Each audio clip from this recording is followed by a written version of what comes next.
उत्तर प्रदेश में सड़क पर नमाज पढ़ना पड़ सकता है महंगा, क्योंकि उत्तर प्रदेश के मुख्यमंत्री योगी आदित्यनाथ ने लखनऊ के एक निजी कार्यक्रम में ये स्पष्ट रूप से कहा है कि जो भी लोग अगर सड़क पर नमाज पढ़ेंगे तो उन पर सख्त कार्रवाई की जाएगी। सड़क आम जनता के लिए है, आने जाने के लिए है, ना कि वहां पर नमाज पढ़कर सड़क को या यातायात को बाधित किया जाए। उन्होंने ये कहा है कि अगर प्यार से लोग मानते हैं तो ठीक है, वरना दूसरा रास्ता अपनाया जा सकता है। उन्होंने ये भी कहा कि अगर लोगों की संख्या ज्यादा है तो शिफ्ट के हिसाब से नमाज पढ़ी जाए, ना कि सड़कों पर आकर नमाज पढ़ी जाए। लोग मुझसे पूछते हैं, साहब आपके यहाँ यूपी में क्या सड़कों पे सचमुच नमाज नहीं होती? मैं कहता हूं कतई नहीं होती है, आप जाके देख लो, नहीं होती है। अरे सड़कें चलने के लिए है या कोई भी व्यक्ति आकर के चौराहे पे आके तमाशा बना देगा? क्या अधिकार है उसको सड़क रोकने का? आवागमन बाधित करने का कौन सा अधिकार है? जहां उसका स्थल होगा वहां जाके करें। उन लोगों ने मुझसे कहा साहब कैसे होगा, हमारी संख्या ज्यादा है।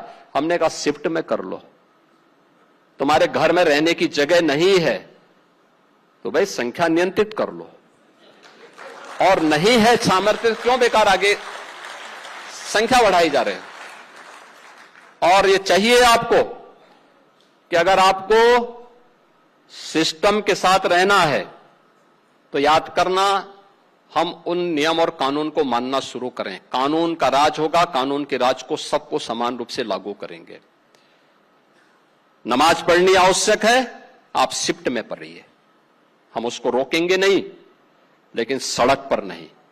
सड़क चलने के लिए एक आम नागरिक के, एक बीमार व्यक्ति के लिए, एक आम नागरिक के लिए, एक कामगार के लिए, एक कर्मचारी के लिए, एक सामान्य नागरिक के लिए, एक व्यापारी के लिए हम सड़क को बाधित नहीं करने देंगे।